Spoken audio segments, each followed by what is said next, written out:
হয়েছে, ভালো করে বোঝার চেষ্টা করেন। সরল তর্জমা করলাম, তেলাওয়াত করলাম। এবার আসেন কোরআনে কারীমের তেলাওয়াত করার পর, সরল তর্জমা করার পরে যে কাজটা, সেটা হলো শানি নজুল। এই সূরাটি কখন নাজিল হলো, এই নাজিলের প্রেক্ষাপট থেকে আমি আমার আলোচনা শুরু করছি ইনশাআল্লাহ। রাসূল কারীম সাল্লাল্লাহু আলাইহি ওয়াসাল্লাম খুব বিপদ যাচ্ছিলেন। কাটা কাটা কথা। রাসূল কারীম সাল্লাল্লাহু আলাইহি ওয়াসাল্লামের পরীক্ষা চলছিলেন মহান আল্লাহর পক্ষ থেকে। হঠাৎ করে সাহাবারা রাসূল সাল্লাল্লাহু আলাইহি ওয়াসাল্লামের বাড়িতে গেলেন বিশ্ব নবীজির পাশে থাকার জন্য। রাসূলের বিপদ আপদ চলছে, আল্লাহর পরীক্ষা চলছে, ইতিমধ্যে সাহাবারা খোঁজ করলেন, গিয়ে বাড়িতে পেলেন না। এদিক ওদিক খোঁজ করলেন, পেলেন না। হুজুর কোথায় গেলেন সে খবর নেওয়ার জন্য কয়েকজন সাহাবা সামনের দিকে অগ্রসর।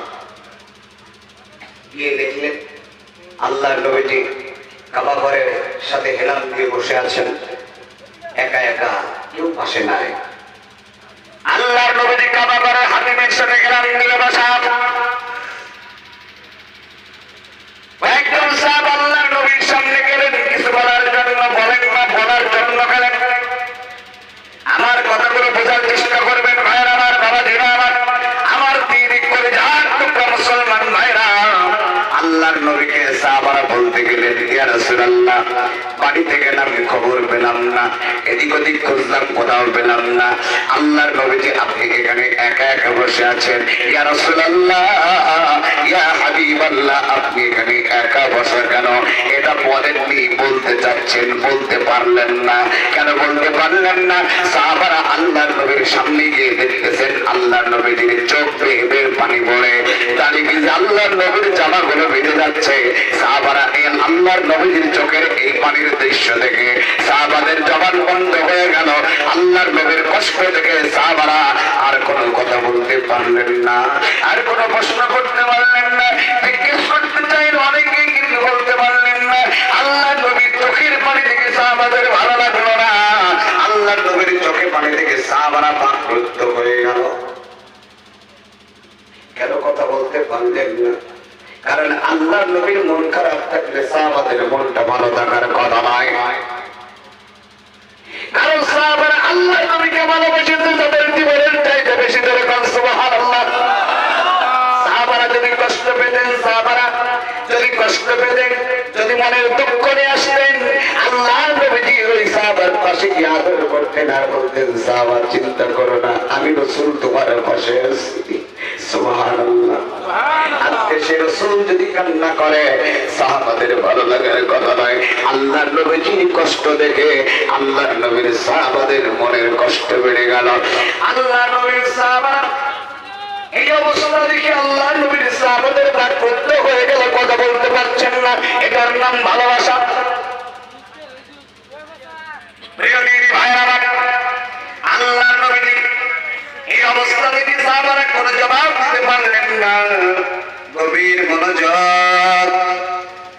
আল্লাহর নবীকে সাহাবারা নিজের জীবনের চাইতে ভালোবেসেছে, আর নবীকে নিজের জীবনের চাইতে ভালো না বাসলে জান্নাত পাওয়া যাবে না। আল্লাহর নবীকে ভালোবাসতে হলে জীবনের চাইতে বেশি ভালোবাসতে হবে। হযরত ওমরকে আমার রাসূল সাল্লাল্লাহু আলাইহি ওয়াসাল্লাম জিজ্ঞেস করলেন, একদিন, হে ওমর, তুমি আমাকে কতটুকু ভালোবাসো? আল্লাহর নবীর কথার জবাবে হযরত ওমর বললেন, ইয়া রাসূলুল্লাহ, আমি আপনাকে দুনিয়ার সবার চাইতে বেশি ভালোবাসি, আমার আহলে বায়াত পরিবার পরিজনের সবার চাইতে বেশি ভালোবাসি। আমার নবীজি বললেন, তুমি কি তোমার জীবনের চাইতে বেশি ভালোবাসতে পেরেছ? একটু চিন্তা ভাবনা করে বললেন, না ইয়া রাসূলুল্লাহ। আমার নবীজি বললেন, তুমি যদি তোমার জীবনের চাইতে বেশি ভালোবাসতে না পারো, জান্নাত সম্ভব হবে না। একটু চিন্তা ভাবনা করে বললেন, ইয়া রাসূলুল্লাহ, এখন থেকে আমার জীবনের চাইতে আমার নবীর প্রতি বেশি ভালোবাসা।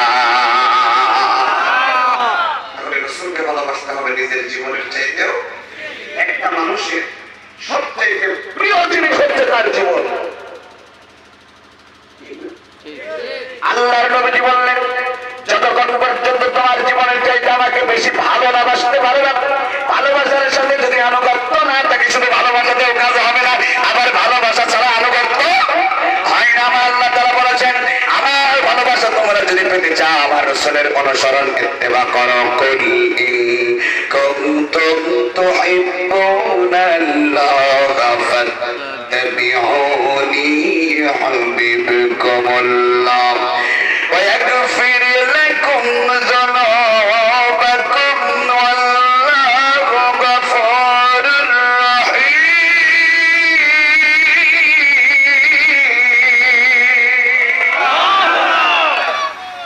আল্লাহকে যে পাইতে চায়, হাজর থেকে ভালোবেসে আল্লাহকে যে পাইতে চায়, আরশ করেছি লৌহ কলম, না চাইতে পেয়েছে সে। হাজর থেকে ভালোবেসে আল্লাহকে যে পাইতে চায়, একটু জিকির করে লা ইলাহা ইল্লাল্লাহ, লা ইলাহা ইল্লাল্লাহ, লা ইলাহা ইল্লাল্লাহ, সুবহানাল্লাহ, আলহামদুলিল্লাহ,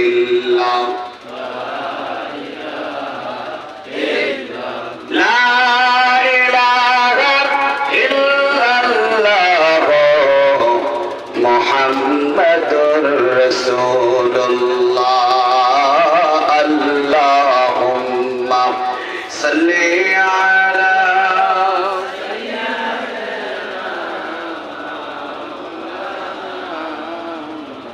ওয়া আলা আলি সাইয়্যিদিনা মাওলানা,